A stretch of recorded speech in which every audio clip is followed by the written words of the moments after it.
syukur mari kita panjatkan kehadirat Ilahi Robbi, karena atas berkat rahmat dan karunia-Nya kita dapat diberikan kesehatan dan kita dapat diizinkan oleh Allah Subhanahu wa taala bertemu kembali dalam forum grup discussion tutorial SPAI DPU UPI semester ganjil 2020 pada hari ini Minggu 18 Oktober 2020. Salawat dan salam semoga senantiasa tercurah limpahkan kepada junjungan alam Nabi besar Muhammad sallallahu alaihi wasallam sebagai uswatun hasanah kita sepanjang masa. Semoga sholawat dan salam senantiasa tercurah kepada keluarganya, sahabatnya, dan kepada kita selaku pengikutnya hingga akhir zaman. Baiklah, perkenalkan, saya Galih Wicaksono sebagai moderator yang akan memandu jalannya pematerian dan diskusi pada hari ini dengan tema forum group discussion pada hari ini yaitu penerapan Islamisasi sains dalam berbagai disiplin ilmu dengan dosen narasumber yang terhormat Bapak Usup Romli SPD MPD dan para penyaji kita yaitu Teh Adela Yani dari Pendidikan Bahasa Jepang B, Teh Hanifah Ragil Barawati dari Pendidikan Keolahragaan A, dan Teh Syafa Namira dari jurusan IPSI. Selanjutnya, sebelum kita mulai forum group discussion pada hari ini, ada jargon khusus nih untuk agar kita semua Akang Teteh Akang Teteh menjadi semangat dalam mengikuti forum group discussion pada hari ini. Jargonnya, apabila saya katakan forum FGD tutorial SPAI, Akang Teteh menjawab kuliah cerdas, kerja ikhlas, selalu istiqomah, Allahu Akbar. Jadi kita coba ya jargonnya Akang Teteh. FGD tutorial SPAI. Cerdas, selalu istiqomah, Allahu Akbar. Allahu Akbar. Alhamdulillah sangat semangat ya tadi Teteh. Seperti yang kita ketahui bahwa tema FGD pada hari ini adalah penerapan Islamisasi sains dalam berbagai ilmu. Islam mengatur berbagai aspek kehidupan termasuk dalam ilmu pengetahuan. Di dalam Al-Quran mengatur seluruh aspek kehidupan manusia, baik itu dalam ilmu pengetahuan dan kehidupan masyarakat. Sebagai salah satu contohnya, yaitu pada Quran surat Al-Alaq ayat 1-5, yang berisi tentang esensi menuntut ilmu pengetahuan melalui membaca, menulis, dan belajar mengajar. Lalu, pada dalil berikutnya ada dari Quran surat An-Nahl ayat 89 yang menjelaskan bahwa Al-Quran ini adalah petunjuk, rahmat, dan kabar gembira bagi setiap orang yang berserah diri. Jadi di dalam Al-Quran ini, seperti yang kita ketahui ya Kang Teteh, terdapat banyak sekali petunjuk yang menjelaskan tentang ilmu pengetahuan. Banyak sekali ilmu pengetahuan yang baru terungkap sekarang yang awalnya bersumber dari Al-Quran. Sebagai salah satu contoh di bidang kimia, tentang penemuan atom, itu dijelaskan di dalam Al-Quran tentang pada Quran surat Al-Zalzalah ayat 7 yang redaksinya adalah tentang zarah yang kita kenal dengan atom. Lalu dalam kehidupan ilmu sosial contoh lainnya dijelaskan dalam Quran surat Ali Imran ayat 103 tentang persatuan dan kehidupan sosial. Baiklah, untuk mengefektifkan waktu sebelum jalannya forum group discussion pada hari ini, mari kita buka forum group discussion pada hari ini dengan bacaan basmalah bersama-sama. Bismillahirrahmanirrahim. Lalu, mari kita lanjutkan ke rangkaian acara berikutnya, yaitu penyajian materi. Yang pertama dari Teh Adela Yani dari Pendidikan Bahasa Jepang B. Lalu dilanjut kepada penyajian materi kedua, yaitu dari Teh Hanifah Ragil Barawati dari Pendidikan Keolahragaan A. Lalu yang terakhir dari Teh Syafa N dari jurusan IPSI. Mangga kepada Teh Adela Yani, disilahkan. Assalamualaikum warahmatullahi wabarakatuh. Waalaikumsalam warahmatullahi wabarakatuh. Waalaikumsalam. Innal hamdalillah nahmaduhu wa nasta'inuhu wa nastaghfiruh wa na'udzu billahi min shururi anfusina wa min sayyiati a'malina may yahdihillahu fala mudhillalah wa may yudhlilhu fala hadiyalah. Asyhadu an la ilaha illallah wa asyhadu anna Muhammadan abduhu wa rasuluh. Amma ba'du. Perkenalkan, nama saya Adela Yani dari jurusan Pendidikan Bahasa Jepang. Saya akan mempresentasikan tema hari ini, yaitu penerapan Islamisasi sains dalam beragam disiplin ilmu. Yang pertama, awal mula Islamisasi sains itu berawal dari Quran Surat Al-Alaq ayat 1-5. Ayat ini memberitahukan bahwa dalam melakukan segala sesuatu harus dimulai dengan atas nama Allah. Iqra bismi rabbikal ladzi khalaq. Iqra, bacalah bismi rabbikal ladzi khalaq, dengan menyebut nama Tuhanmu yang menciptakan. Misalnya, mempelajari dan mengkaji suatu ilmu pengetahuan pun atas nama Allah. Sebab Allah Maha Mengetahui dan Allah adalah sumber dan asal ilmu manusia. Kemudian dalam surat Al-Hajj ayat 70 yang artinya, tidakkah engkau tahu bahwa Allah mengetahui apa yang di langit dan di bumi? Sungguh yang demikian itu sudah terdapat dalam sebuah kitab Lauh Mahfuz. Sesungguhnya yang demikian itu sangat mudah bagi Allah. Jadi, Al-Quran itu bukan kitab sains, tapi di dalamnya memberikan pengetahuan prinsip-prinsip tentang sains. Sehingga dari saling berhubungannya Islam dan sains, maka segala ilmu pengetahuan harus didasarkan pada Allah. Selanjutnya, Islamisasi sains adalah proses Islam melalui sains. Nah, penerapannya dalam beragam disiplin ilmu bahasa Jepang. Kalau kalian tahu,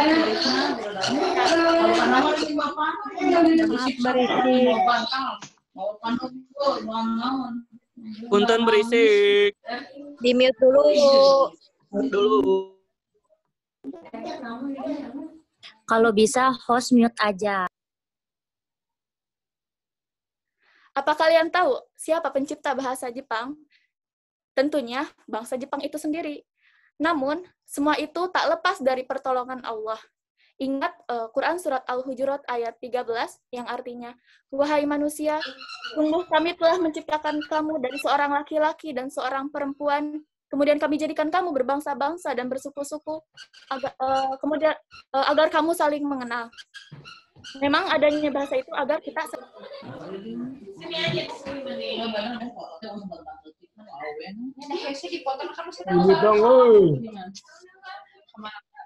dong, punten berisik.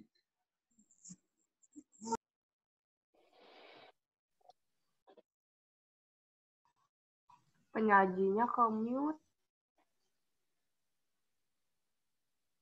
Adela di unmute dulu, Adela. Oh.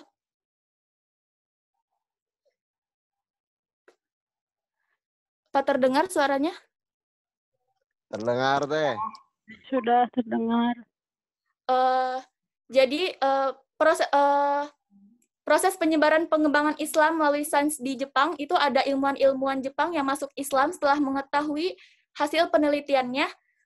Yang pertama ada dokter Jepang yang menemukan suatu protein yang namanya metalonids kalau tidak salah, itu ada yang keluar dari otak manusia, itu jumlahnya sangat sedikit. Namun dokter Jepang ini menemukan pada buah tin dan buah zaitun. Lalu dokter Jepang ini pun menghubungi dokter yang di Saudi, karena di Jepang itu tidak ada buah tin, maka menghubungi temannya yang sama dokter spesialis juga. Dokter Saudi ini tuh menemukan pada Al-Quran kan watini wa zaitun, demi buah tin dan buah zaitun. Dokter Jepang ini pun memadukan antara satu buah tin dan satu buah zaitun, kemudian hasilnya itu bagus, efektif gitu. Lalu dokter Saudi pun menelusuri lagi di Al-Quran, ternyata kalimat zaitun itu ada 7 kali diulangi dan kalimat tin itu diulangi hanya 1 kali. Lalu dokter Jepang pun memadukan kembali, mengkombinasikan kembali antara 7 buah zaitun dan 1 buah tin. Lalu hasilnya Masya Allah maksimal 100% protein tersebut. Dan akhirnya dokter Jepang itu sangat kagum atas hasil penelitian yang ternyata ada pada dalam Al-Quran. Akhirnya dokter itu pun bertanya-tanya tentang Islam, sehingga dokter itu pun masuk Islam. Kemudian ada juga ilmuwan yang bernama Dr. Masaru Emoto. Ia meneliti air zam-zam, ia mengkristalisasinya dan terbentuk suatu kristal-kristal yang indah gitu ya. Nah, ada teman muslimnya itu mengajak Dr. Emoto ini untuk memperdengarkan murotal ayat-ayat Al-Quran. Kemudian ketika dilakukan penelitiannya, kristal tersebut itu membentuk kristal yang sangat sempurna, sangat indah gitu. Dan Dr. Emoto pun sangat kagum dan diberitahu oleh teman muslimnya bahwa kalau umat muslim itu sebelum minum air selalu mengucapkan bismillah, dan ini juga telah dipraktekkan pada zaman Nabi Muhammad SAW, yang dimana ketika kita meminum air yang dibacakan basmalah, itu dapat meningkatkan kualitas dan struktur air tersebut, bahkan pada air yang biasa. Dr. Emoto ini pun sangat kagum juga dan berhasil penelitiannya, sehingga ia pun memeluk Islam. Dan yang terakhir, mungkin tidak terlihat ya gambar, ada gambar di sana? Tidak? Di PPT? Tidak ada, Teh. Oh iya, yang terakhir mungkin di jurusan saya di bahasa Jepang, berupaya untuk menyebarkan Islam. Lewat, ada akun Instagram namanya itu hika.ruta ya, hika.ruta itu. Jadi di sana itu ada postingan-postingan tentang Islam yang dibuat oleh beberapa mahasiswa Jepang. Jadi di akun itu ya postingannya tentang Islam yang ditujukan untuk kepada orang Jepang yang berminat kepada Islam gitu. Seperti itu. Dan tentunya kami Hikaruta ini juga dibimbing oleh salah satu dosen di jurusan bahasa Jepang. Dan semua itu pasti tidak jauh dari pertolongan dari Allah. Mungkin cukup sekian dari saya. Saya tutup dengan doa. Ya hayyu ya qayyum bi rahmatika astaghits wa aslih li sya'ni kullahu wa la takilni ila nafsi tarfata ainin abada. Amin. Mohon maaf apabila ada kesalahan. Terima kasih atas perhatiannya. Wassalamualaikum warahmatullahi wabarakatuh. Waalaikumsalam warahmatullahi wabarakatuh. Waalaikumsalam warahmatullahi wabarakatuh. Terima kasih kepada penyaji pertama. Lalu dilanjutkan ke penyaji kedua, yaitu Teh Syafa dari jurusan IPSI. Mangga kepada Teh Syafa dipersilahkan. Suara saya terdengar? Iya banget. Enggak. Kalau sekarang terdengar nggak? Terdengar. Lumayan. Agak kecil. Ya, baik. Bismillahirrahmanirrahim. Assalamualaikum warahmatullahi wabarakatuh. Waalaikumsalam warahmatullahi wabarakatuh. Waalaikumsalam warahmatullahi wabarakatuh. Ya, Waalaikumsalam. Perkenalkan, saya Safana Mira dari IPSI 2018. Pada kesempatan kali ini saya akan menyampaikan sedikit mengenai penerapan Islamisasi sains dalam berbagai disiplin ilmu. Jadi pertama itu dari dalilnya dulu ya, mengenai ilmu pengetahuan. Saya ambil dari Quran Surah An-Naml, ayat ke-15. A'udzubillahi minasyaitonirrajim. Bismillahirrahmanirrahim. Walaqad atayna Dawuda wa Sulaimana ilma. Wa qala alhamdulillahilladzi faddalna ala katsirin min ibadihil mu'minin. Yang artinya, dan sesungguhnya kami telah memberi ilmu kepada Daud dan Sulaiman, dan keduanya mengucapkan, segala puji bagi Allah yang melebihkan kami dari kebanyakan hamba-hambanya yang beriman. Jadi dari ayat ini dapat kita simpulkan bahwasanya setiap ilmu yang ada di dunia ini, baik itu ilmu agama, ilmu umum, atau apapun, itu semua berasal dari Allah. Lalu bagaimana sih gitu kita memahami Islamisasi sains ini? Yang pertama, unsur Islam itu dalam kata Islamisasi sains tidak mesti difahami secara ketat sebagai ajaran yang harus ditemukan rujukannya dalam Al-Quran dan hadis secara harfiah. Akan tetapi sebaiknya dilihat dari sisi spiritnya yang tidak boleh bertentangan dengan ajaran-ajaran fundamental agama Islam. Lalu yang kedua, Islamisasi sains ini tidak semata berupa pelabelan sains dengan ayat-ayat Al-Quran atau hadis. Jadi seharusnya tidak hanya sebatas pelabelan yang dipandang cocok dengan penemuan-penemuan ilmiah, tetapi beroperasi pula pada level epistemologisnya. Lalu yang ketiga, Islamisasi sains ini didasarkan pada asumsi bahwa sains atau ilmu itu sesuai dengan yang ditemukan atau sesuai dengan buah pikirnya, namun tidak sama sekali terbebas dari nilai. Dalam hal ini, artinya kita harus mengembalikan nilai-nilai ilmu kepada nilai-nilai agama Islam. Lalu yang terakhir, bagaimana sih implikasinya Islamisasi sains terhadap IPA? Hakikat IPA sendiri itu merupakan gejala-gejala alam pada dimensi pengetahuan atau keilmuan, yang dengan begitu pengetahuan dapat dikaitkan pada dimensi nilai ukhrawi, di mana dengan memperhatikan keteraturan di alam semesta, kita seharusnya bisa semakin meningkatkan keyakinan akan adanya sebuah kekuatan yang maha dahsyat yang tidak dapat dibantah lagi, yaitu Allah Subhanahu wa Ta'ala.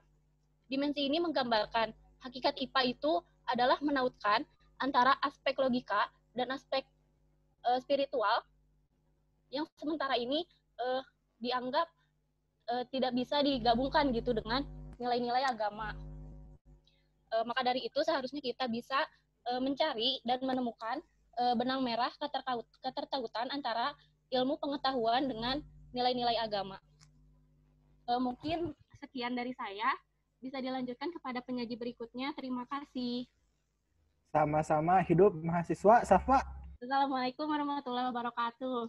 Waalaikumsalam warahmatullahi wabarakatuh. Waalaikumsalam.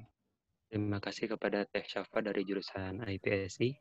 Lanjut kepada Teh Hanifah dari jurusan Pendidikan Keolahragaan. Mangga, Teh Hanifah. Udah boleh dimulai? Kedengeran nggak suaranya? Kedengaran. Ada. Halo? Udah. Gede atau kecil? Udah jelas. Akbar. Mulai ya. Bismillahirrahmanirrahim. Assalamualaikum warahmatullahi wabarakatuh. Perkenalkan, nama saya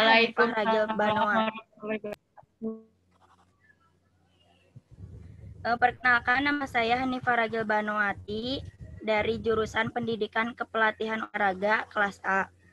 Nah, di sini saya akan mempresentasikan atau menjadi penyaji yang bertemakan penerapan Islamisasi sains dalam beragam disiplin ilmu.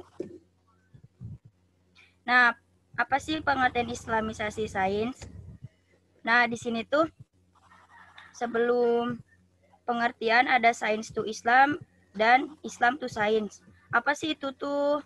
Nah, jadi itu tuh Islamisasi sains tidak hanya berarti menyisipkan ayat-ayat suci Al-Quran yang sesuai dengan konsep tertentu dalam sains, tetapi terfokus kepada bagaimana Islam sebagai pedoman nilai yang mengikat sains, atau bagaimana pemahaman sains dapat meningkatkan iman dan takwa terhadap Sang Kholik atau Allah Subhanahu wa Ta'ala. Nah, di sini juga saya ngambil dari Quran surat Al-Alaq 1-5. Nah, dasar pemikiran dari ayat 1-5 ini yang artinya bacalah dengan nama Tuhanmu yang menciptakan manusia dari segumpal darah. Bacalah, dan Tuhanmu yang Maha Pemurah yang mengajarkan dengan pena, mengajarkan manusia hal-hal yang belum diketahui. Nah, 5 ayat ini tuh bukan sekedar perintah untuk membaca ayat Qur'aniyah, terkandung di dalamnya dorongan untuk membaca ayat-ayat kauniyah di alam manusia.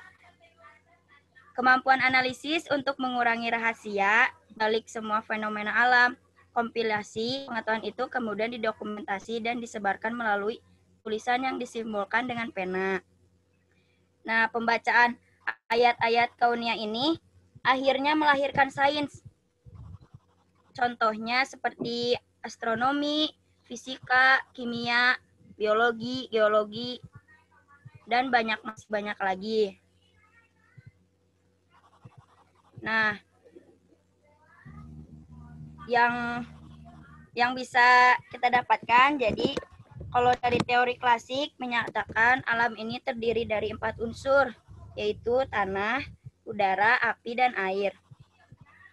Contohnya seperti, mari kita analisis, kayak misalkan isyarat itu mewarnai apa yang kita pelajari tentang alam ini. Mengapa daratan dibuat dengan ketinggian yang berbeda? Tentunya agar air dapat mengalir melewati sungai, sehingga memberi kehidupan pada makhluk yang dilewatinya. Nah, ada juga 5 sasaran dari rencana kerja Islamisasi sains atau ilmu. Nah, ini tuh dari Al-Faruqi. Yang pertama itu menguasai disiplin-disiplin modern. Dan yang kedua menguasai khazanah Islam. Yang ketiga menentukan relevansi Islam yang spesifik pada setiap bidang ilmu pengetahuan modern. Yang keempat mencari cara-cara untuk melakukan sintesa kreatif antara khazanah Islam dengan khazanah ilmu pengetahuan modern. Dan yang terakhir itu mengarahkan pemikiran Islam ke lintas-lintasan yang mengarah pada pemenuhan pola rancangan Allah. Nah, yang terakhir itu penerapan dalam olahraga. Kalau yang saya tahu itu, untuk disiplin ilmu sendiri itu, contohnya seperti sebelum bertanding atau sedang latihan, kita berdoa dulu agar diberi kelancaran, seperti itu. Dan ketika kita bertanding, mau kalah ataupun menang, kita tetap bersyukur. Begitu. Terima kasih. Assalamualaikum warahmatullahi wabarakatuh. Waalaikumsalam warahmatullahi wabarakatuh. Waalaikumsalam warahmatullahi wabarakatuh. Terima kasih kepada Teh Hanifah dari jurusan Pendidikan Keolahragaan. Alhamdulillah, Akang Teteh, 3 penyaji kita sudah menyajikan pematerian yang luar biasa. Mari kita lanjutkan ke rangkaian acara berikutnya, yaitu sesi diskusi. Mangga kepada Akang Teteh yang akan bertanya, boleh raise hand atau ketik di kolom chat. Formatnya nama, jurusan, underscore bertanya. Mangga. Izin bertanya, Kang. Mangga Teh. Perkenalkan, nama saya Nolan Gitasari dari jurusan Pendidikan Teknik Mesin dengan NIM 1800379. Terima kasih, Kang, atas kesempatannya. Di sini saya ingin menanyakan bahwa tentang Islam to Science ya, karena yang kita tahu itu kan sumber semua teknologi atau pengetahuan itu kan dari Al-Quran, tentunya dari Islam. Nah, sebagai umat Islam di sini, misalnya tuh kita seperti yang tadi, yang air didoain dulu biar nanti bisa meningkatkan kekebalan kita dengan meminum air itu. Nah, apakah di sistem ilmiahnya tuh reaksinya tuh seperti apa gitu kalau misalnya air setelah didoakan bisa meningkatkan imun kita seperti itu. Dalam pandangan ilmiahnya seperti itu, Kang. Karena kan kebanyakan dari kita kalau misalnya kita sakit, selain kita itu berobat secara medis, kita juga ke Pak Kiai gitu kan, terus dikasih air doa, istilahnya seperti itu. Nah, dalam ilmiahnya tuh pandangannya seperti apa? Terima kasih. Baik, terima kasih Teh Nolan. Boleh dijawab oleh penyaji yang berhubungan dari Teh Syafa, IPSI. Mangga Teh Syafa. Baik, jadi jujur aja ya kalau misalkan saya kurang tahu gitu bentuk reaksi kimianya seperti apa. Akan tetapi saya pernah baca kalau misalkan molekul-molekul air itu akan bergerak gitu setelah dibacakan kayak ayat-ayat doa seperti itu. Tapi balik lagi saya juga kurang tahu bagaimana reaksinya dan kenapa bisa menyembuhkannya. Cuman yang jelas kenapa bisa menyembuhkannya karena kita berdoanya kepada Allah dan kita yakinnya kepada Allah gitu, bukan kepada airnya yang menyembuhkan, tapi Allah yang menyembuhkan. Mungkin sekian dari saya. Terima kasih. Apakah cukup menjawab?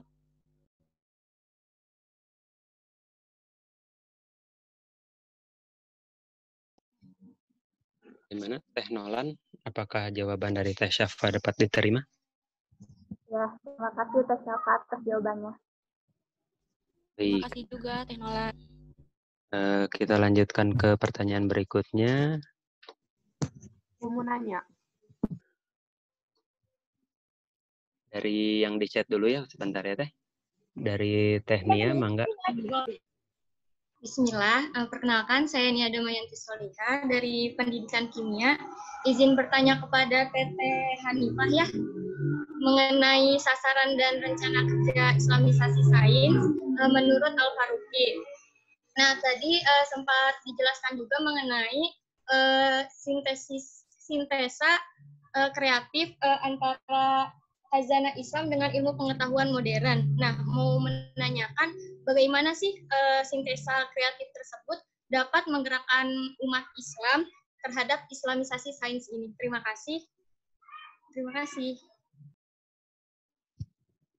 Ya, terima kasih Teh Nia. Mangga kepada Teh Hanifah. Disilakan untuk menjawab pertanyaannya. Boleh diulangi lagi nggak pertanyaannya? Boleh, Teh. Tadi kan disebutkan ya bahwa mengenai sasaran dan rencana kerja islamisasi sains berdasarkan Al-Faruqi. Nah, salah satunya yaitu melakukan sintesa kreatif antara hazanah dan ilmu pengetahuan modern. Mau menanyakan Teh, bagaimana sih sintesa kreatif itu dapat menggerakkan umat Islam terhadap proses islamisasi sains ini gitu Teh. Apakah dapat dipahami Teh pertanyaan dari saya? Dapat, bentar ya. Baik ya Teh.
Aku mau jawab. Saya mau jawab. Mangga Teh.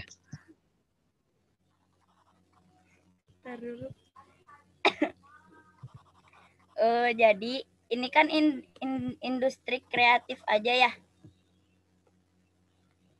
Kayak sekarang kan zamannya itu kayak TikTok, terus sekarang zamannya YouTube kayak gitu kan. Nah, dari situ kita bisa menggerakkan islamisasi kayak gitu. Jadi kan TikTok tuh nggak hanya buat apa sih? TikTok tuh nggak cuma buat iseng-iseng doang gitu atau joget-joget doang gitu kan, enggak. Kita tuh bisa di TikTok maupun di YouTube itu kita bisa gitu menggerakkan islamisasi gitu. Dalam disiplin ilmu tuh bisa gitu. Kayak gitu.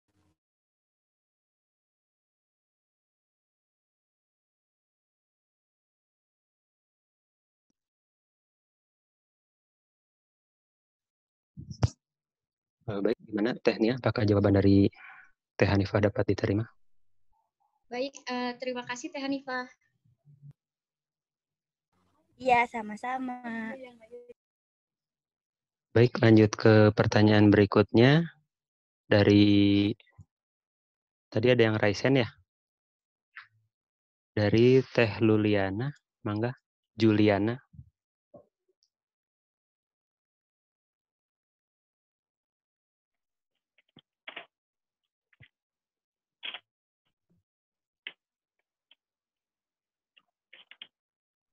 Nggak jadi Kang. Lanjut aja. Izin bertanya.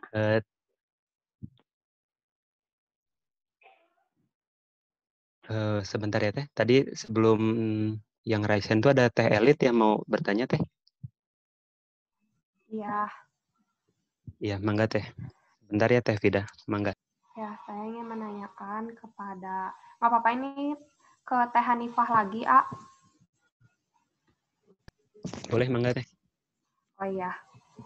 Jadi kan di sini ada menentukan relevansi Islam yang spesifik setiap bidang ilmu pengetahuan modern. Nah, itu bagaimana cara menentukan relevansi Islam yang spesifiknya? Udah kayak gitu. Terima kasih. Assalamualaikum.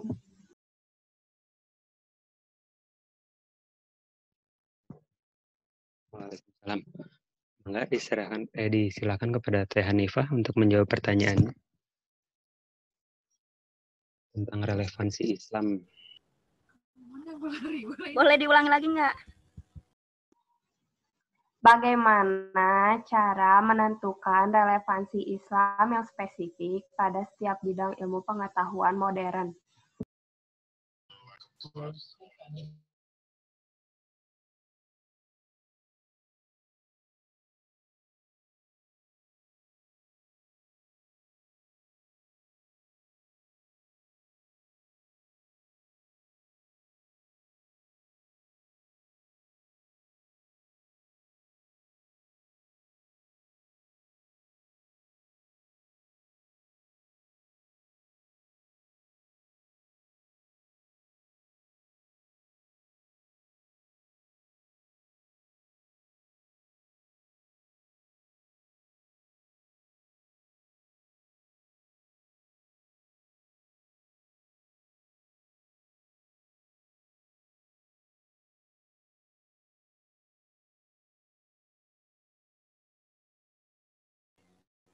Tadi teh relevansi antara Relevansi Islam yang spesifik pada setiap bidang ilmu pengetahuan modern.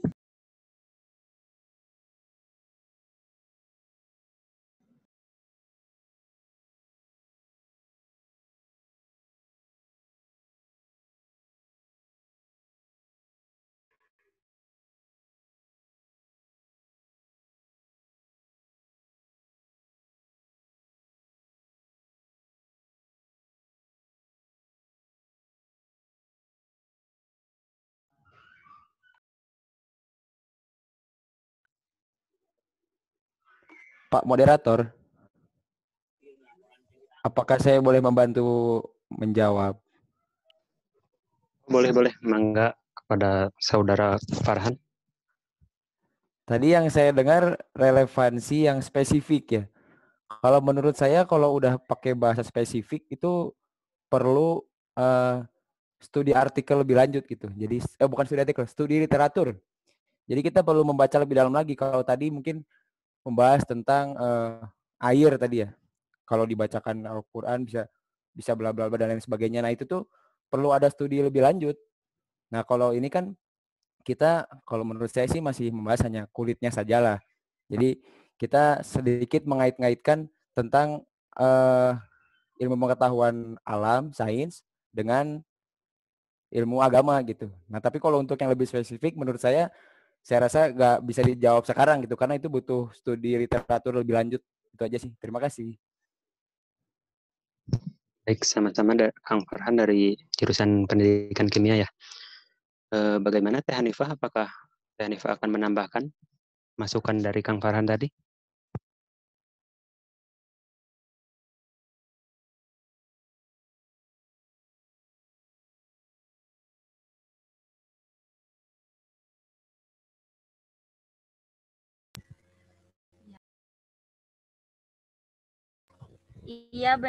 Iya sih kata Kang Farhan harus studi lebih lanjut sih untuk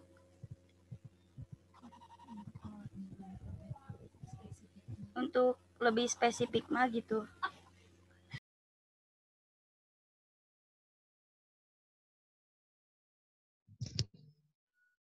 Baik, bagaimana Teh Elit?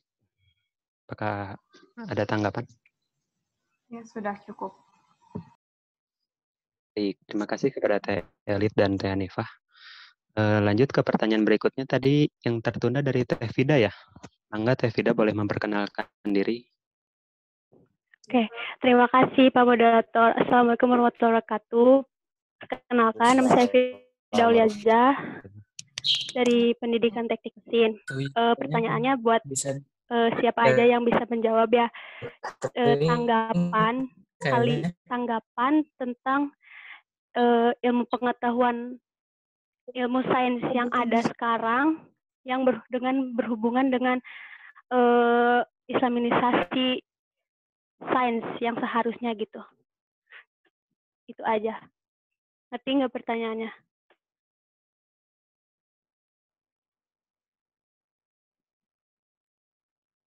Halo, terdengar nggak? Patah-patah tadi suaranya bisa diulangin lagi nggak? Jadi tanggapan kalian tentang ilmu pengetahuan sains yang sekarang ada dengan islamisasi sains yang seharusnya gitu.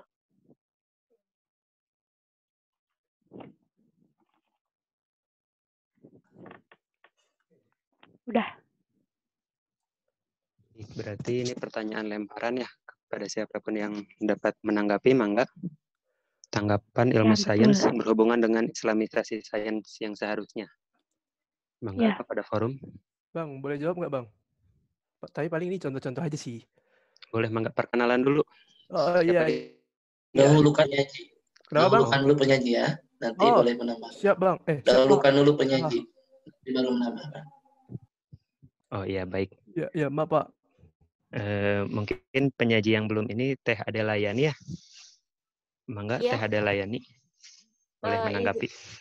Izin menanggapi ya untuk islamisasi sains yang ada sekarang dengan islamisasi sains yang seharusnya. Mungkin untuk kita sebagai muslim itu pastilah harus yakin dulu gitu, beriman dulu gitu. Ada segala sesuatu yang ada di muka bumi ini itu dari Allah gitu. Jadi kita beriman dulu. Jadi setelah kita beriman, ketika kita mempelajari ilmu sains itu makin beriman gitu, makin percaya, Masya Allah gitu. Betapa apa ya? Bakal luar biasa lah pokoknya intinya. Jadi kita tuh beriman dulu. Lalu ketika kita sudah beriman, kita mempelajari ilmu sains itu makin beriman. Mungkin itu saja tanggapan dari saya. Terima kasih.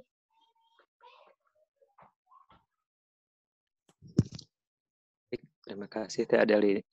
Berarti poin utamanya yaitu kita beriman dulu, lalu mempelajari sains dan membuktikan sains itu berdasarkan dalil-dalil di agama. Mungkin seperti itu ya Teh. Tadi ada yang mau menambahkan? Kang siapa? Kang Adin? Udah boleh belum Bang? Mangga boleh Kang. Izin Bapak, Abang, Kakak sekalian. Menurut saya seperti ini. Kenalan dulu Kang. Oh iya. Tadi udah dipanggil namanya. Jurusan dan 180-3841 Al-Adin Islami Taubolon dari Pendidikan Kimia 2018B. Izin menjawab sedikit terkait ini. Paling cuman kayak contohnya doang sih. Sains di muka bumi ini makin pesat ya berkembangnya. Contohnya terkait keagamaan. Saya kurang hafal dalilnya, tapi banyak tentang kejadian-kejadian di dunia ini yang sudah dari dulu sekali dijelaskan gitu dalam Al-Quran. Dan beberapa saat lalu, kita ini udah mulai bisa melihat kayak sampai bagian terkecil dari materi-materi yang ada di muka bumi, terus ternyata ternyata apa yang diteliti oleh para peneliti di luar sana yang hebat-hebat sana itu ternyata benar apa yang ada di dalam Al-Quran. Bahkan saya pernah dengar cerita seperti ini. Ada dari mereka yang bisa kita anggap tidak beriman ya.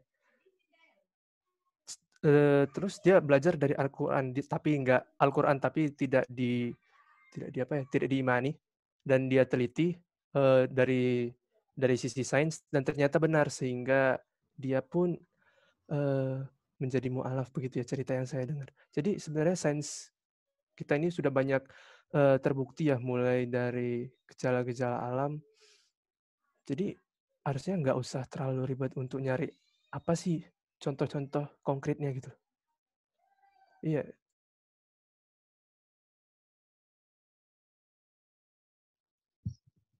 Baik, berarti poin intinya dari tanggapan dari Kang Adin tadi yaitu pembuktian sains di kehidupan yang bersumber dari Al-Quran.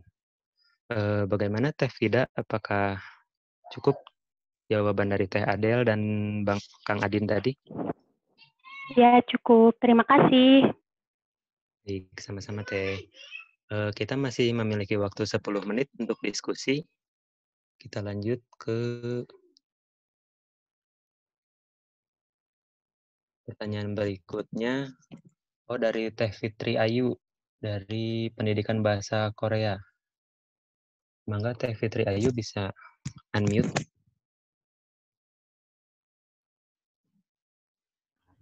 Iya, ini saya Fitri Ayu dari Bahasa Korea. Ini aku mau, saya bertanya sama apa penyaji yang bisa jawab aja ini mah.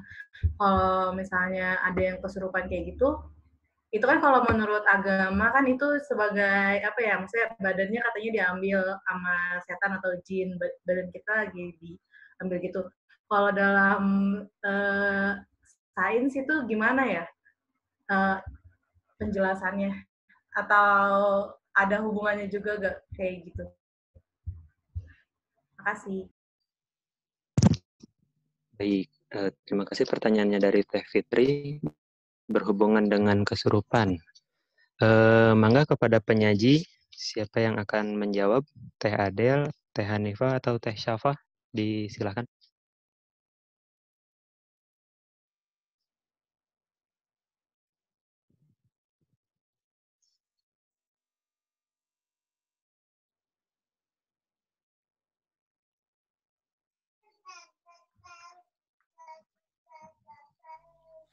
Safa mau coba jawab. Mangga Teh. Jadi gini ya, kalau menurut saya, sains itu kan nggak sempit ya, artinya bukan berarti sains itu cuma IPA, tapi sains itu kan ilmu pengetahuan. Nah, di dalam ilmu pengetahuan itu terdapat banyak ilmu gitu, ilmu umum maupun ilmu agama. Jadi dikembalikan lagi ketika di ilmu agamanya sudah dijelaskan, ya mungkin di situ gitu bagian sainsnya. Mungkin segitu dari saya. Moderator boleh menambahkan? Mangga boleh Teh. Ya, terima kasih. Perkenalkan, nama saya Nolan Gitasari. Izin menambahkan tentang pertanyaan yang kesurupan tadi. Sebenarnya fenomena kesurupan itu masih berhubungan dengan sains. Kenapa? Ilmu ini saya dapatkan ketika saya mempelajari mata kuliah fisika teknik. Dan selain itu juga karena hobi saya itu melihat konten-konten horor, terutama dari Misteri Sarah, saya tahu sebagian ilmunya dari situ. Nah, kesurupan itu salah satu bagian dari sains. Kenapa? Karena sosok yang sebenarnya kita tidak lihat itu adalah sosok energi.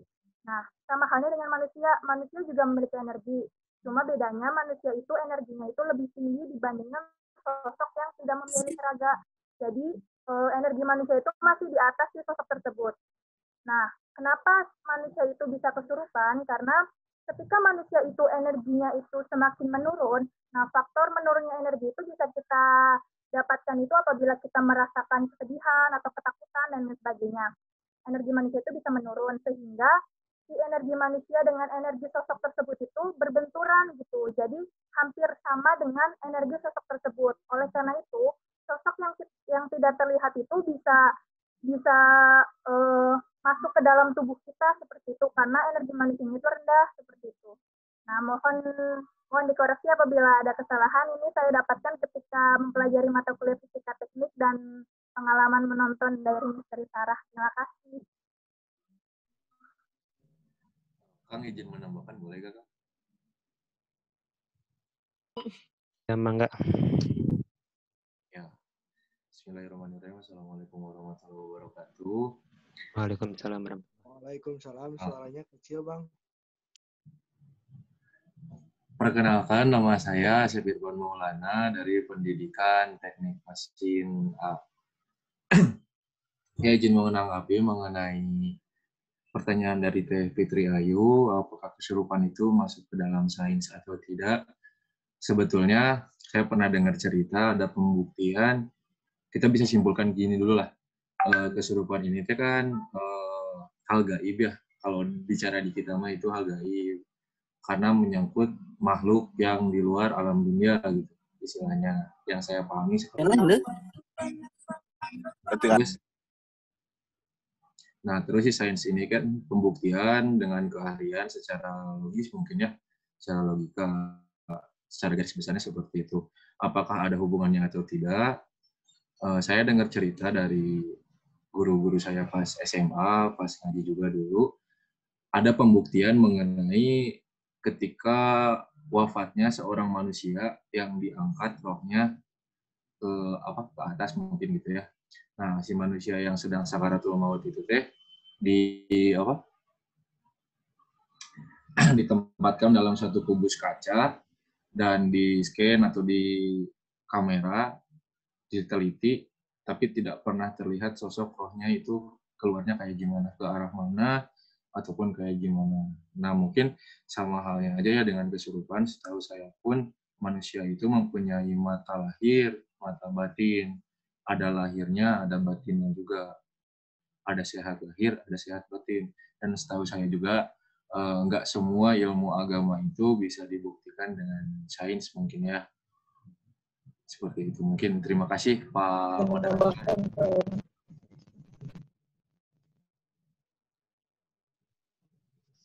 Ya, terima kasih atas tanggapannya dari Kang Asep. Kang Fajar, apakah ingin menanggapi, memberikan tambahan atau apa? Ya Kang, izin menambahkan. Baik, mangga Kang. Bismillahirrahmanirrahim.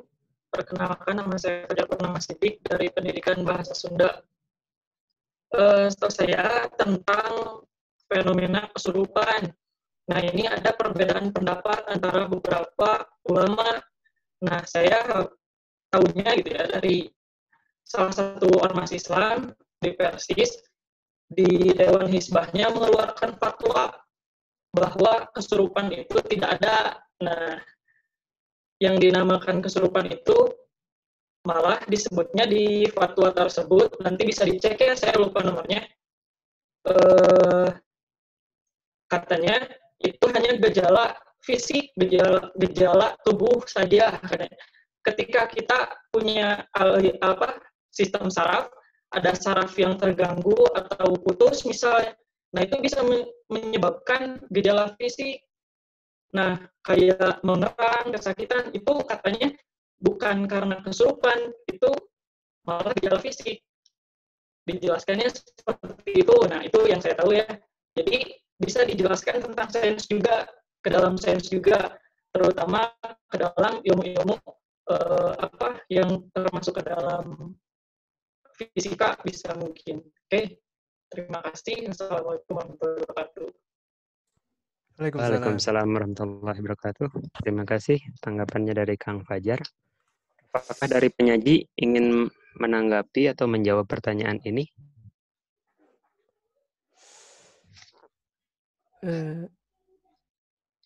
Kan tadi udah Kang di awal dari penyaji mah. Kan penyajinya ada 3 teh. Barangkali penyaji yang tadi yang lain ada tambahan. Kalau saya masuk lagi boleh nggak? Oh iya, mangga. Kang Adin. Oh iya, makasih. Aladin Islami Tamu Bolon dari Pendidikan Kimia 2018B. Kalau yang saya tahu ada datanya seperti orang naik Gunung Everest ya, tapi kondisi imunnya tidak memungkinkan kondisi tubuhnya, hingga saat dia tertentu kondisi tubuhnya turun hingga titik paling bawah, sehingga kalau di sains dikatakan dia terkena hipotermia, dan bisa disebutkan saat dia hipotermia dia itu halusinasi. Saya pernah pernah baca yang itu karena emang ada gitu pembuktiannya. Kalau kesurupan sih nggak pernah, soalnya saya deketan sama teman saya kesurupan. Gitu. Saya rasa dia hipotermia karena emang dingin. Setuju ya, Kak? Apa? Ya, jadi setuju gitu ya, bisa dijelaskan dengan ilmu sains gitu.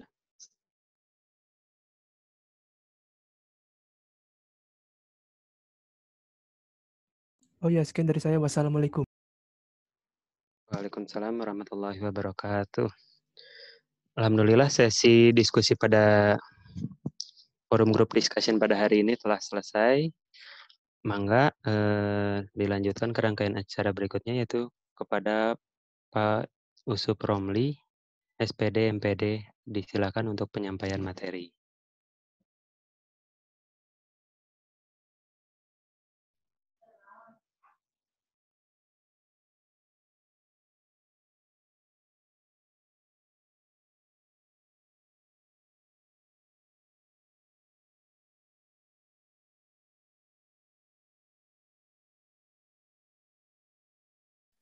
Baik, bismillahirrahmanirrahim. Assalamualaikum warahmatullahi wabarakatuh.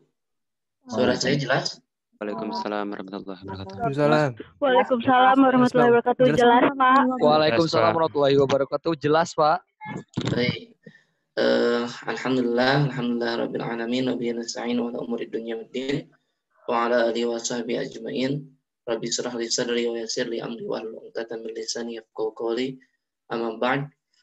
Alhamdulillah, Bapak tadi dari awal sampai akhir diskusi ikut serta mendengarkan apa yang tadi disampaikan, baik oleh penyaji maupun pertanyaan-pertanyaan yang muncul. Dan Bapak rasa alhamdulillah untuk seminar kali ini cukup bisa dibilang lancar begitu ya.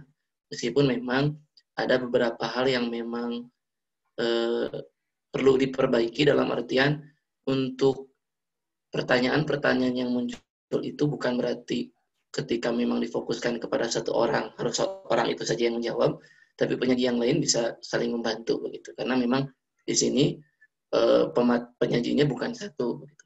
Terus yang selanjutnya tadi tambahan-tambahan juga sudah bagus, sehingga memang nantinya ke depannya mudah-mudahan ini bisa memberikan hasanah ilmu juga ke teman-teman.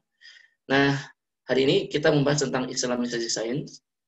Tadi sudah dijelaskan apa itu, tapi yang pertama ingin Bapak jelaskan itu problematikanya dulu. Yang terjadi saat ini, mungkin yang tadi ditanyakan, mungkin perbandingan ilmu sains sekarang dengan Islamisasi sains seharusnya bagaimana. Nah, yang terjadi di saat ini, pertama, karena memang tadi tidak berdasarkan agama, dan memang yang terjadi adalah adanya dikotomi antara ilmu dan agama, sehingga dalam proses ilmu atau sains itu sendiri termasuk dalam proses pembelajaran yang namanya fisika, biologi, kimia, matematika, olahraga, bahasa, dan agama itu menjadi hal yang terpisah begitu. Sehingga memang ini yang menjadi dasar dari Ismail Razi Al-Faruqi bahwa keseluruhan ilmu itu adalah berdasarkan dari Allah Subhanahu wa taala. Sehingga apapun ilmu itu ya tidak terlepas dari nilai-nilai agama. Nah, persoalannya adalah bagaimana cara kita untuk menjadikan agama ini sebagai dasar atau fondasi dalam melakukan sains tadi begitu ya. Makanya memang teori seharusnya dalam Islamisasi sains itu begini. Fisika, biologi, kimia, matematika, olahraga, bahasa dan lain-lain itu dasarnya itu adalah agama. Sehingga ketika misalkan mengkaji atau mempelajari ilmu fisika itu jangan lepas dari nilai-nilai agama, termasuk olahraga dan bahasa. Tadi sudah bagus disampaikan oleh pemateri, baik dari bahasa, terus dari sainsnya, dan juga dari olahraganya, memberikan contoh begitu. Tapi tentu tadi juga ada statementnya bagus, bahwa yang namanya Islamisasi sains itu bukan hanya labeling gitu ya, perlu proses yang memang perjuangan, dan perlu pendalaman juga, seperti memang studi literasi dan yang lainnya. Nah, yang ingin Bapak jelaskan di sini pertama, paradigma tauhid dulu terkait masalah sains ini sendiri.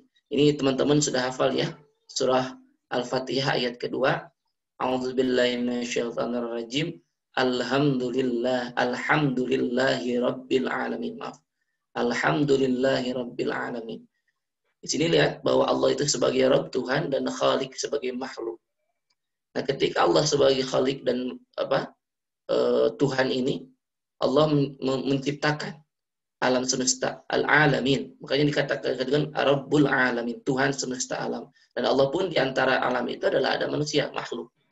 Nah, ketika Allah menciptakan alam, termasuk di dalamnya manusia, yang mana dalam penelitian di barat itu adalah bukti empiris. Nah, yang ingin Bapak jelaskan, mudah-mudahan menjawab pertanyaan tadi tentang kesurupan, tentang hal-hal yang lain. Dalam akidah Islam, gitu ya. Dalam akidah Islam itu ada karakteristik akidah Islam, yakni makbulatul aql, itu diterima secara rasional, walaupun tidak diterima secara empiris. Empiris itu adalah yang terindrai, begitu. Segala sesuatu yang terlihat, yang teraba atau terindrai, itulah dikategorikan sains, gitu ya, atau ilmu pengetahuan.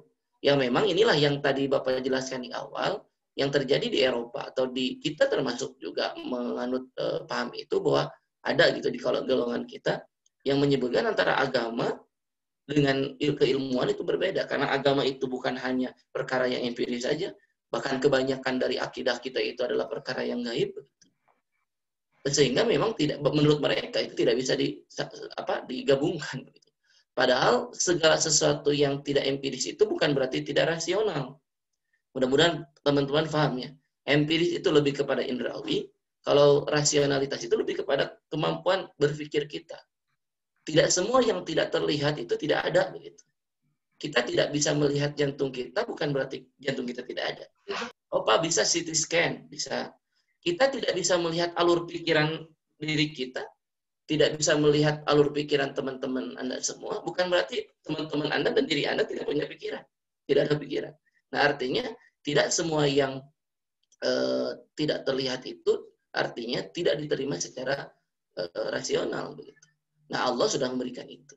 Nah, tapi saya ingin menjelaskan juga di sini bahwa al-alamin ini menjadi sumber ilmu pengetahuan bagi orang mukmin dan orang yang di luar Islam, dalam artian yang menyebutkan bahwa agama dan ilmu itu tidak bisa disatukan. Nah, ini yang terjadinya di sini, miss-nya di sini. Mereka tidak sadar. Kalau misalkan al-alamin ini adalah sumber ilmu pengetahuan, harusnya mereka juga sadar adanya alam ini siapa yang menciptakan, kan harusnya begitu.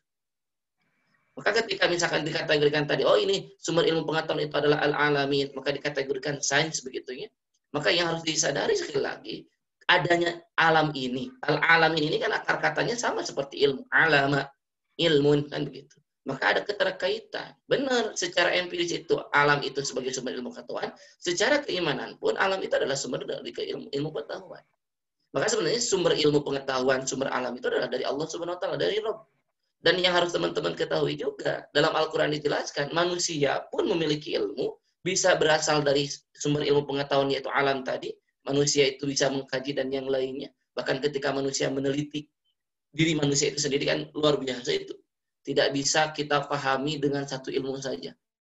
Lihat di kedokteran saja ada spesialisasi. Saking sempurnanya itu manusia. Tidak bisa diteliti secara sekaligus oleh satu orang dokter. Kan ada dokter spesialis ya, ada spesialis jantung, bagian dalam jantung, ada lain-lain begitu. Ada spesialis kulit, spesialis anak dan seterusnya. Artinya komplit gitu ya manusia itu. Dan tapi yang harus kita ketahui juga, manusia punya potensi itu atau kemampuan mengkaji alam semesta itu dari siapa? Dari Allah. Ayat Al-Qur'annya, wa'allama Adamal asma, kan gitu. Allah mengajarkan Adam, membelajarkan Adam dengan asma-asma istilah, ilmu pengetahuan. Yang ilmu itulah atau kemampuan berpikir itulah, akal itulah potensi yang Allah berikan yang menjadikan manusia berbeda dengan binatang begitu. Maka sekali lagi di sini yang harus kita pahami paradigma tauhid dalam ilmu pengetahuan. Makanya ini menjadi dasar Islamisasi sains itu. Kita harus paham bahwa segala apapun ilmu itu, sebagaimana yang dijelaskan oleh Al-Ghazali. Kalau habis disebutkan Al-Ghazali itu membaginya itu nanti saya jelaskan selanjutnya. Ada beberapa kategorisasi. Ada yang disebut ilmu itu ilmu ain, ada ilmu kifayah. Ilmu yang wajib dipelajari, ilmu yang wajib dipelajari oleh orang-orang yang ketika ada orang-orang yang pelajari itu kita tidak wajib. Contoh misalkan berkaitan dengan alam begitu ya, kedokteran, biologi, geografi dan seterusnya. Tapi ada ilmu ain, yaitu ilmu-ilmu yang menunjang kita dalam melaksanakan peribadahan kita kepada Allah Subhanahu wa taala. Terus ada pembagian-pembagian lain yang juga dibagi oleh Al-Ghazali. Nah, di bagian ini Bapak ingin jelaskan bahwa seharusnya ketika kita mengetahui ilmu itu atau sumber ilmu itu alam, dan alam itu diciptakan oleh Tuhan, maka seharusnya buah dari ilmu pengetahuan yang disebut tadi sains itu harus terarah, terbimbing kembali lagi kepada memuji asma Allah. Kembali lagi kita terhindar dari perkara-perkara yang dibenci oleh Allah. Sehingga ilmu apapun itu nantinya tidak bebas nilai begitu ya. Harus berkaitan dan terarah hanya kepada Allah. Saya yakin dalam diri saya, mungkin teman-teman juga yakin. Banyak tokoh-tokoh Islam, seorang muslim begitu yang menjadi tokoh ilmu pengetahuan di dunia, yang disebut Ibnu Sina, Jabir Ibnul Hayyan dan sebagainya. Itu semua dasarnya adalah iman. Kenapa saya menyampaikan begitu? Karena dalam pendidikan atau dalam Islam itu sendiri ada dorongan khairun nas anfa'uhum linnas. Iman itu tidak cukup pembenaran diri dan pembuktian untuk diri, tapi iman itu harus dilakukan dalam perbuatan. Yang perbuatan itu perbuatan yang dicintai oleh Allah. Apa yang dicintai oleh Allah itu adalah yang memberikan kebermanfaatan untuk seluruh makhluk. Sehingga di situ ada motivasi yang dalam, yang besar, bagaimana kita mengkaji ilmu pengetahuan. Maka kalau ada orang yang menyebutkan iman dan ilmu itu terpisah, itu tidak diterima dalam Islam. Iman, ilmu, amal, satu kesatuan yang utuh. Nah, termasuk ketika misalkan Anda berbicara dalam hal MIPA, bahasa, tadi sudah luar biasa bagus disampaikan oleh para penyaji, itu tidak terlepas. Kemampuan kita berbahasa, tadi dalam surah Al-Hujurat, ya, Allah menciptakan kita semua bahwa qaba'ila li ta'arufu, kemampuan berbahasa. Kalau anak mempelajari ilmu dialektika bahasa atau bahasa antropologi bahasa, mungkin akan nanti nyambung begitu. Awal mula manusia berbahasa itu seperti apa. Termasuk nanti ada kenapa pemilihan bahasa Arab dan seterusnya. Ada filsafatnya juga yang mengkaji itu. Nah, tapi tentu sekali bukan labeling. Oh, ini sesuai dengan Al-Quran. Ini adalah ilmu pengetahuan Al-Quran. Tidak hanya sebatas itu. Jadi memang ada pendalaman, yang pendalaman itu memberikan efek yang positif bagi kita. Sehingga kita terdorong semakin yakin kepada Allah Subhanahu wa taala. Maka di sini saya Bapak juga dalam kesempatan ini ingin menyampaikan kepada teman-teman, ketika teman-teman ya mengeksplor kemampuan teman-teman di bidang teman-teman. Teman-teman membuat inovasi-inovasi pembelajaran atau hal-hal yang berkaitan dengan sains, olahraga pun termasuk. Niatkan itu karena Allah Subhanahu wa taala dan tidak bertentangan dengan apa yang dicontohkan oleh Rasulullah. Itu pun adalah bagian dari ibadah. Begitu. Sehingga sekali lagi paradigma inilah yang harus kita pegang. Saya misalkan belajar ilmu pendidikan agama Islam, oh Bapak mau wajar paham. Belum tentu saya dalam melakukan segala sesuatu didasari dengan iman yang benar. Maka poinnya di sini artinya bagaimana kita punya keyakinan. Seperti tadi yang disampaikan oleh teman-teman yang jadi penyaji begitu. Mudah-mudahan ini dipahami.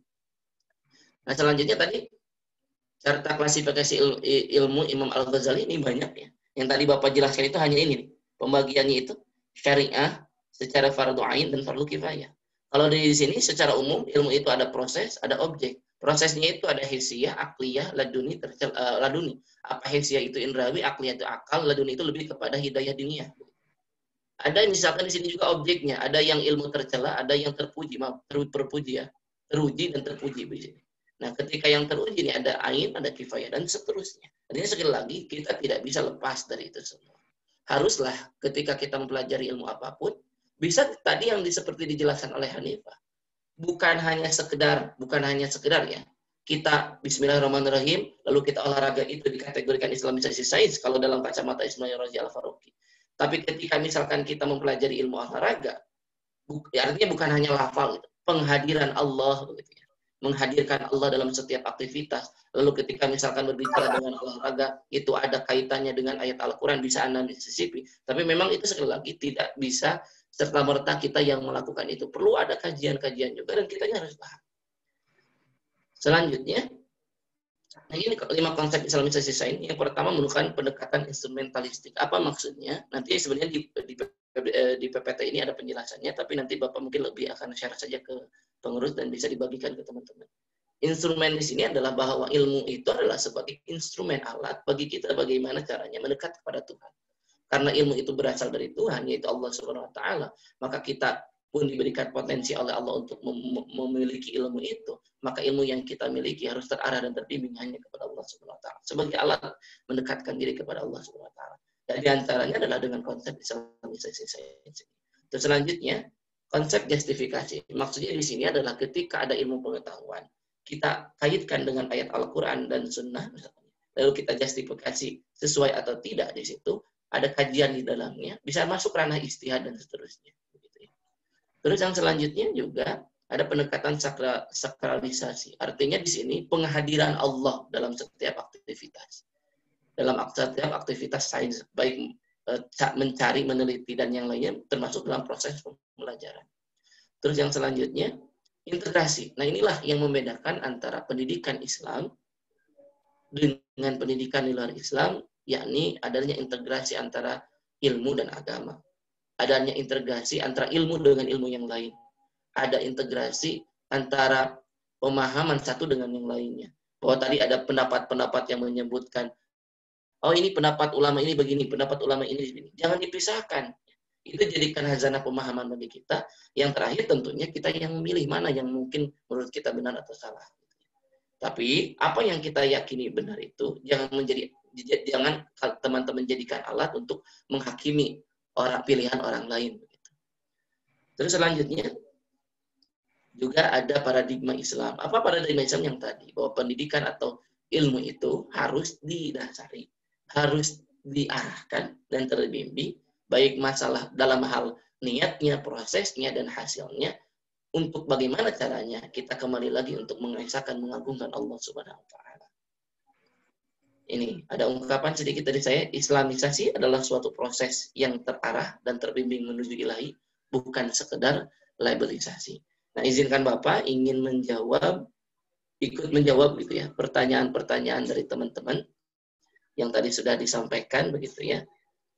Mudah-mudahan ada yang sudah terjawab, ada yang tidak. Karena gini teman-teman, Al-Ghazali pun pernah menyampaikan, sebab ilmu yang rusak adalah sumber dari kerusakan. Dari ilmu yang rusak lahir pula ilmuwan atau saintis yang rusak. Bukan ulama-ulama yang rusak. Padahal tujuan ilmu mengantarkan manusia tidak syirik, melahirkan kebahagiaan dan peradaban yang maju. Ada pernah dibahas di kelas, ada orang-orang yang menjadikan ilmu sains itu adalah Tuhan. Dan ketika kita sudah cukup dengan sains, Tuhan itu tidak diperlukan. Padahal kan harus kita ketahui adanya sains itu, pengetahuan itu bersumber dari apa yang diciptakan oleh Tuhan. Makanya kata Rasulullah, tafakkaru fi khalqillah wala tafakkaru fi zatillah. Pikirkan apa yang Allah ciptakan, maka engkau akan menemukan hakikat keberadaan Tuhan. Jangan pikirkan zat Tuhannya, karena itu masuk ke ranah ghaib begitu. Dan ghaib itu tidak masuk ke ranah yang empiris. Tapi empiris sekali lagi bukan berarti tidak rasional. Nah, ada juga pendapat Al-Ghazali dalam kitab Ihya Ulumuddin bahwa rakyat yang rusak itu gara-gara penguasa, pemimpin yang rusak. Dan penguasa atau pemimpin yang rusak gara-gara ulama yang rusak. Dan ulama yang rusak terjangkit. Kenapa rusak itu? Gara-gara terjangkit hubbud dunya, kecintaan berlebihan terhadap dunia dan menghilangkan urusannya dengan akhirat. Dalam surah Al-Qur'an kan, wabtaghi fima atakallahu darul akhirah wala tansa nasibaka minad dunya. Bahwa kita itu diperintahkan Allah fokusnya urusan akhirat, tapi kata Allah wala tansa nasibaka minad dunya. Jangan lupakan urusan dunia. Kalau tadi teman Anda ada yang bercerita, saya pun ingin menceritakan ada suatu sejarah yang menyebutkan bahwa ada suatu daerah, saya lupa lagi nama daerahnya, yang daerah itu sangat sulit ditaklukkan oleh Napoleon Bonaparte ketika itu. Selidik punya selidik, ternyata daerah tersebut menggunakan pendekatan yang tadi Bapak jelaskan. Ilmu pengetahuannya berkembang, pertahanannya berkembang, tapi didasari dengan keimanan yang kuat. Sehingga ketika ada penyerangan apapun yang masuk, apakah itu penyerangan secara fisik maupun kebudayaan, itu mereka bisa hindari begitu. Tapi suatu waktu ada seorang ulama yang mengajak masyarakat di situ untuk fokus ke akhirat saja. Udah tinggalkan urusan dunia, fokus saja ke akhirat. Yang terpenting adalah akhirat. Sampai akhirnya semuanya terpengaruh dan mereka akhirnya lupa ada kewajiban yang memang harus mereka lakukan, yaitu wala tansa nasibaka minad dunya. Dunia itu harus diperjuangkan dan dunia itu al-mazratul akhirah, harus dijadikan ladang sebagai bagaimana bekal kita untuk akhirat. Sehingga akhirnya mereka melupakan urusan dunia itu, mereka tinggalkan sains, mereka tinggalkan keamanan, mereka tinggalkan politik dan seterusnya. Sehingga akhirnya rongrongan di luar yang tadinya tidak bisa masuk, akhirnya jadi bisa masuk dan tertaklukkanlah daerah itu. Nah ini yang teman-teman harus pahami. Maka sekali lagi, ilmu di sini harus didasari dengan iman dan diamali. Karena nantinya ketika teman-teman mencari ilmu ini didasari dengan dasar yang sebenarnya, maka ada ungkapan dahulukan adab daripada ilmu. Kalau di pesantren kan ya, ta'zim ke ustadz itu adalah nomor satu. Sehebat apapun ilmu kita, sehebat apapun ilmu kita, itu kita dapatkan. Pertama, secara syariat kita diberikan oleh guru kita. Kalau hakikat dari Allah Subhanahu wa taala, maka tidak ada satupun space bagi kita untuk bisa menyembuhkan diri dengan ilmu itu. Karena kemampuan kita dalam memiliki ilmu atau membuat sesuatu berdasarkan ilmu ada, karena ada yang memberi. Sehingga orang-orang yang berilmu didasari ilmu iman tadi tidak melepaskan antara ilmu dan agama itu, yang muncul akhlak yang mulia. Akhlak yang mulia. Makanya tadi ada ungkapan, dahulukan adab daripada ilmu. Kalau saya dulu waktu di pesantren, mendengar suara di teleponnya saja, kiai saya, kita sudah begini, sudah tungkul merunduk.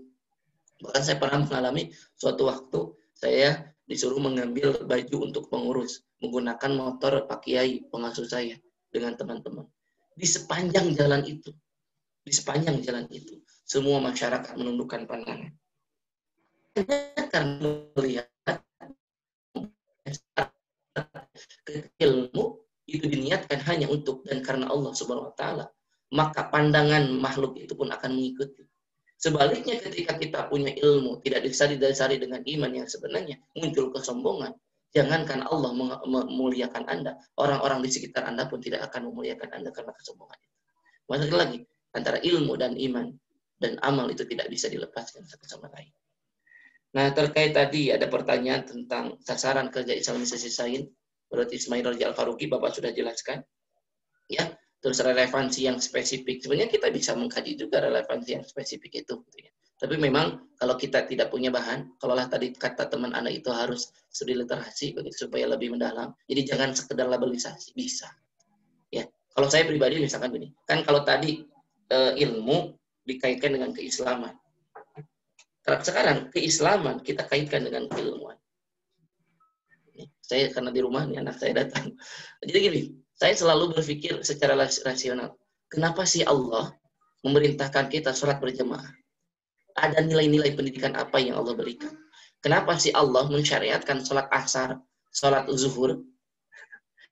Sholat zuhur itu tidak dizahirkan. Kenapa gitu? Lalu kenapa juga Allah mensyariatkan A sampai Z? Nah, ketika kita mengkaji itu dengan kemampuan akal yang Allah berikan kepada kita, tentu dengan dasar keimanan, maka itu muncul berbagai ilmu-ilmu yang selanjutnya kita bisa dapatkan. Contoh misalnya di sholat berjamaah, ada pemimpin, ada yang dipimpin. Prinsip yang sederhana misalkan, ketika pemimpin melakukan kesalahan, taruhlah tadi pemimpin itu harusnya sujud, ini harusnya ruku, ini langsung sujud. Yang dibelajarkan dalam sholat, tidak ada satupun jamaah yang mengatakan di belakang, salah, gitu. Tidak ada. Yang ada adalah ketika seorang imam melakukan kesalahan, yang di belakang mengucapkan subhanallah bagi laki-laki dan menepukkan tangan bagi perempuan. Artinya apa? Kesalahan bukan untuk disalahkan, tapi kesalahan itu untuk diperbaiki. Bagaimana cara memperbaiki? Dengan ilmu. Coba bayangkan kalau Anda memperbaikinya dengan kode-kode di luar ilmu misalkan. Taruhlah misalkan perempuan, ketika imam perempuannya itu salah, Anda misalkan nepak kepalanya. Bukan jadi benar, jadi imamnya malik. Maksudnya kan begitu. Yang muncul adalah masalah-masalah yang baru begitu. Tapi dasar ilmu itu kita bisa memperbaiki dengan cara yang tepat. Ya, bukan berarti Anda tidak boleh menyampaikan apa yang menjadi aspirasi Anda, tapi harus didasari dengan ilmu. Katakanlah apa yang engkau ketahui, tapi tidak semua yang engkau ketahui harus engkau katakan. Ada ungkapan seperti itu. Ya, jadi seperti itu. Jadi relevansi Islam terkait semuanya kita yakini. Makanya teman-teman belajar SPI itu supaya tergerak hati teman-teman dan jadi seolah-olah penyadaran. Islam itu bukan perkara sholat, zakat, puasa saja, tapi apapun yang kita lakukan, Islam. Ya, kita sering menyebutkan Islam way of my life gitu ya. Jalan hidup saya. tapi apa pembuktian kita, terutama dalam mencari ilmu Allah ini. Dan yang selanjutnya, ini ada ilmu pengetahuan yang ada, sudah saya jelaskan. Nah, keserupan dalam kacamata sains. Tadi sudah beberapa pendapat yang disampaikan. Ada yang menyebutkan, ya ada yang meyakini memang jin itu ada. Dan apa yang tadi disampaikan oleh teman Anda pun secara ilmu atau sains itu ada yang menggunakan tadi, oh itu mah karena hipotermia atau karena kondisi lelah dan sebagainya. Tapi tetap ya, kita harus meyakini akan keberadaan hal yang gaib. Persoalan nantinya kita meyakini itu sebagai kesurupan atau tidak, itu jadi pilihan saja. Tapi jangan sampai kita dengan kepercayaan masing-masing itu menghilangkan, meniadakan keyakinan kita terhadap yang gaib. Gaib itu kan yang hakikat Allah Subhanahu wa taala. Ada gaib makani, ada gaib zamani. Apa gaib makani itu? Kita tidak melihat secara langsung karena beda tempat, seperti jin, beda dimensi dengan kita. Mereka bisa melihat kita, kita tidak bisa. Terus kalau misalkan beda zaman, ya kita tidak bisa melihat Rasulullah SAW, tapi kita yakin. Ada hal yang memang ingin saya sampaikan di akhir ini, bahwa ada teman pengurus bertanya ke saya, kenapa sih umat Muhammad itu tidak langsung diazab saja ketika melakukan kesalahan? Yang membedakannya adalah kita tanpa melihat Rasulullah SAW, kita mengimani Rasulullah. Maka Allah pun mengetahui itu. Sehingga ketika kita punya keilmuan yang kita miliki hari ini, jangan sampai kita menjauhkan diri kita dari apa yang Allah perintahkan, dari apa yang Rasulnya perintahkan. Itu mungkin dari Bapak moderator, Pak Gali, mungkin cukup ya sampai jam 16.50 kalau dalam jadwal, betul? Betul tidak? Betul Pak, cukup Pak. Alhamdulillah. Sejajar teman-teman, mudah-mudahan terus termotivasi. Bapak doakan teman-teman senantiasa sehat, begitupun keluarga di rumah. Jangan lelah, jangan lupa untuk terus mengkaji ilmu Allah. Karena dalam akidah Islamiyah, saya karena mengajar akidah juga di Prodi IPAI, ada hal yang bisa membatalkan akidah kita. Ada ketika kita enggan mendekati Allah dan Rasulnya, enggan mempelajari ilmu-ilmu Allah dan Rasulnya.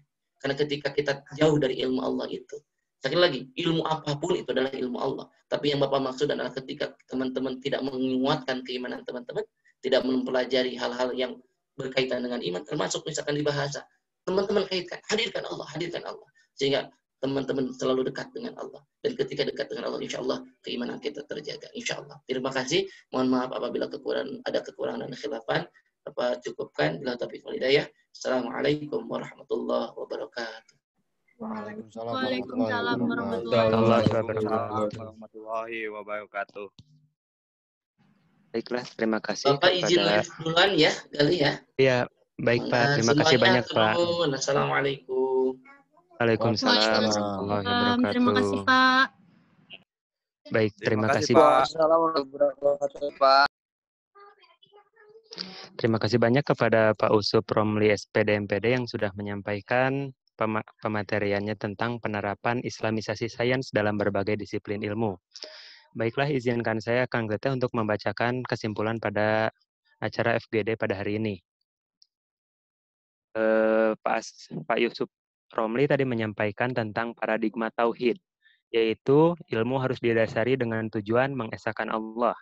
Segala sesuatu yang bisa dirasakan panca indera adalah sains. Ilmu terbagi secara empiris yang meliputi indrawi dan secara rasional yang meliputi pemikiran. Tidak semua yang tidak terlihat itu tidak dapat diterima oleh secara rasional.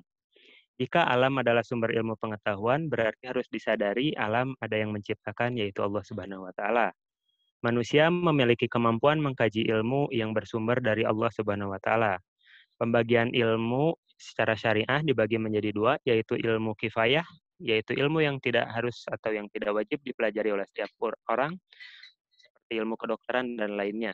Lalu ada ilmu ain, yaitu ilmu yang harus dipelajari setiap orang, yaitu ilmu agama. Lalu Pak Usup juga menjelaskan tentang klasifikasi ilmu menurut Imam Al-Ghazali, lalu menjelaskan juga tentang konsep Islamisasi sains. Dan kutipan yang menarik dari Pak Usup Romli tadi adalah kesalahan bukan untuk disalahkan, tetapi untuk diperbaiki. Baiklah, sampailah kita pada penghujung acara pada FGD pada hari ini. Mari kita tutup acara pada hari ini dengan bacaan hamdalah bersama-sama. Alhamdulillah. Alhamdulillah.